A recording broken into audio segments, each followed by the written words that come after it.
Chosen for my beads for this particular Christmas spider, the green ones, kind of a nice fuchsia and gold. And I put some of the beads into a small dish. It helps me be able to hold on to them. Now there's this nifty little item here that, well, I'd have to put it on the finger that I'm gonna grab from. It's kind of a seed bead grabber, which grabs them fairly well. However, still trying to get, unless they're up like this where you can get the holes into it and off. But I've bounced them a zillion times off this thing, so look, there went one. Doesn't work real well for me. If you have that and you like using it, that would work perfectly fine.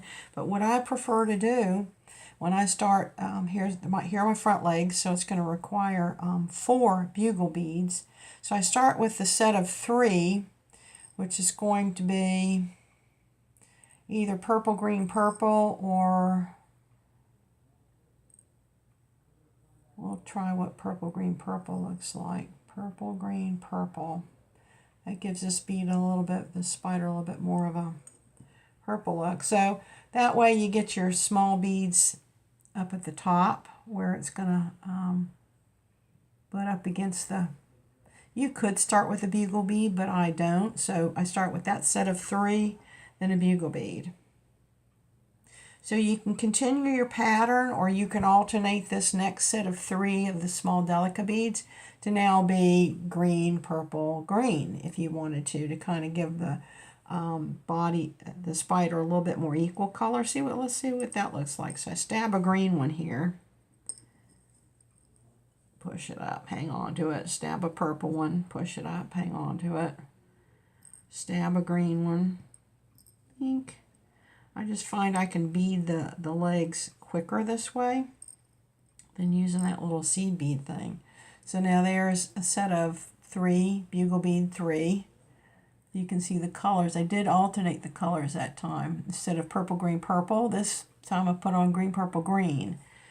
So here's the length I like to have for a front leg. It has the 4 bugle beads and 1, 2, 3, 4, 5 sets of 3 of the delicate beads or seed beads, however you want to call them. And on this end now, I'm going to put a little jewelry loop there. The problem is this is just a little bit too long because I want the jewelry loop on the end of this to be fairly small so it doesn't take up a whole lot of space. Now I've got this much here on it.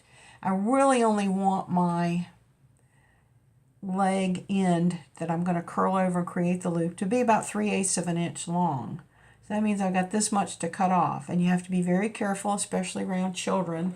These things will fly. If I were to stick this on here at this point, a lot of times when I'm making jewelry, I actually do it like this, so the pad of my fingers is kind of on the bead, and this much sticking out is what needs to be trimmed off. And that's usually a good rule of thumb. That makes that about 3/8 of an inch.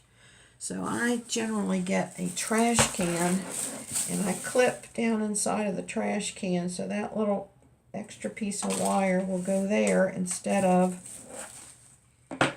flying through the wall. I was taught in my jewelry making class that instead of just putting my round pliers there and turning it around making a loop, you wind up with a loop that's more shaped like this, or like a P, where you really want a loop like that. Well, the only way to get a loop like this is going to be to put a perpendicular bend in the wire at the seed bead level before I use my rounded pliers to turn it into a loop. So I take my beads, and like I say, at this point, you could lose them in a heartbeat. I'm going to turn this down. Actually, my leg is going to go this way, and his little end piece is going to, I want that to go down. So I'm going to turn my wire sideways.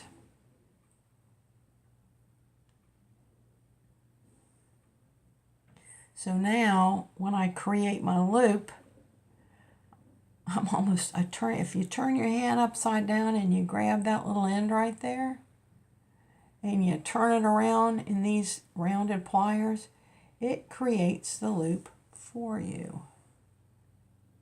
There's another tool that actually I've seen in a video somewhere that created a really nice loop.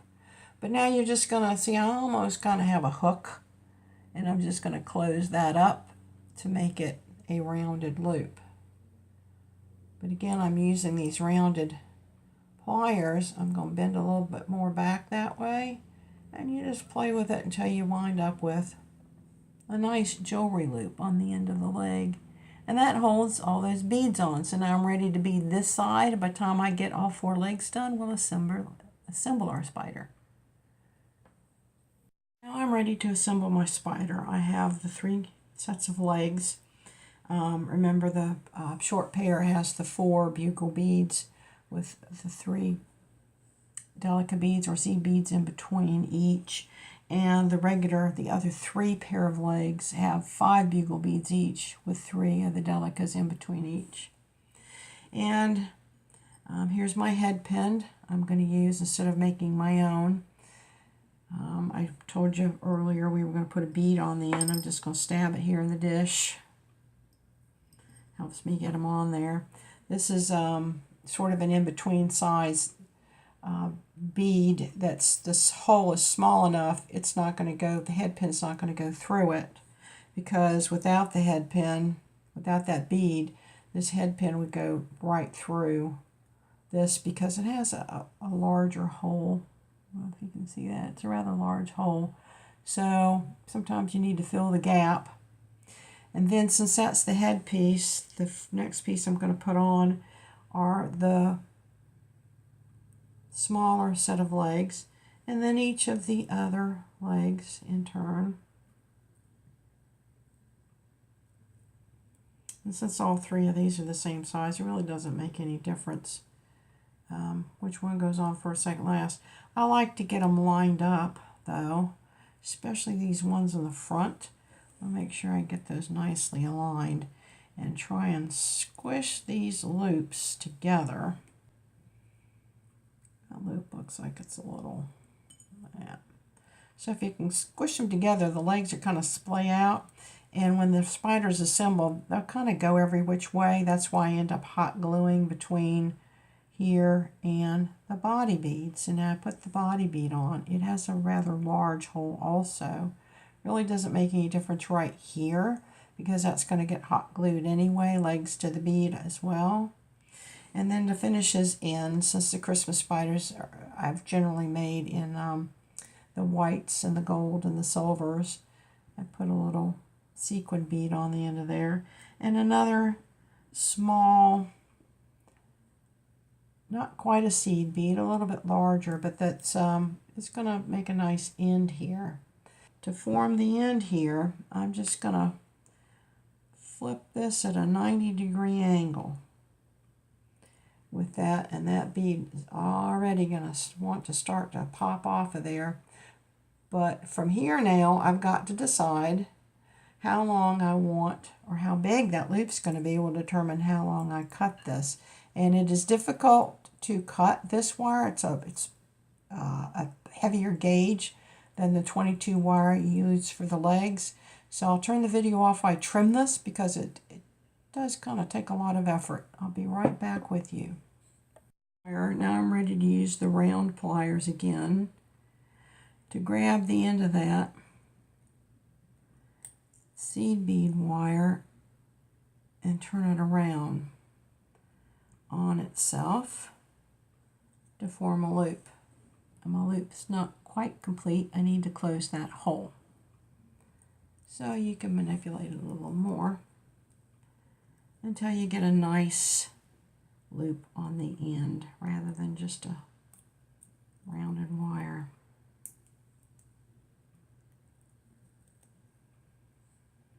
So close that up just a little bit more.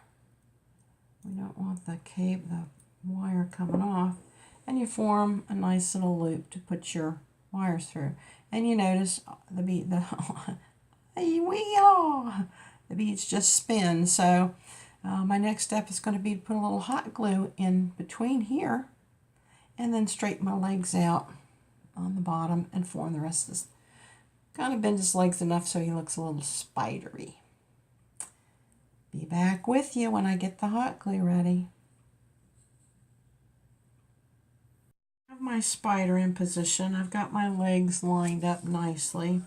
I've got some hot glue in here. Now this will be the first time I'm actually using a gold based.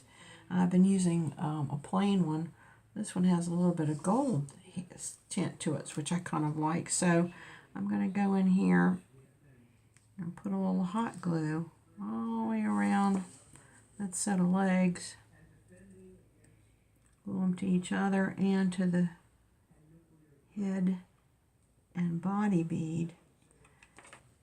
And what's even neater is once you make them, these little pieces of the hot glue, I don't know if you can see it there, little pieces of hot glue make it look like he's got already started his spider web. Look, ding. That's the Christmas spider.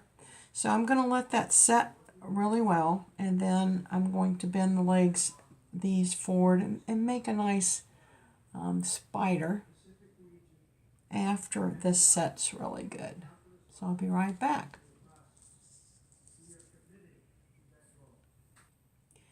So he ships very nicely in this form, in one of the small boxes you can get at your local post office, or if you're going to go on and form him for a gift in a nice little gift bag, and you don't have to mail him off. You can go on and get his legs bent more in a spider-like form. Notice I'm kind of holding it in the middle here because I want to bend these out, not right at the body, but out a little bit away from the body.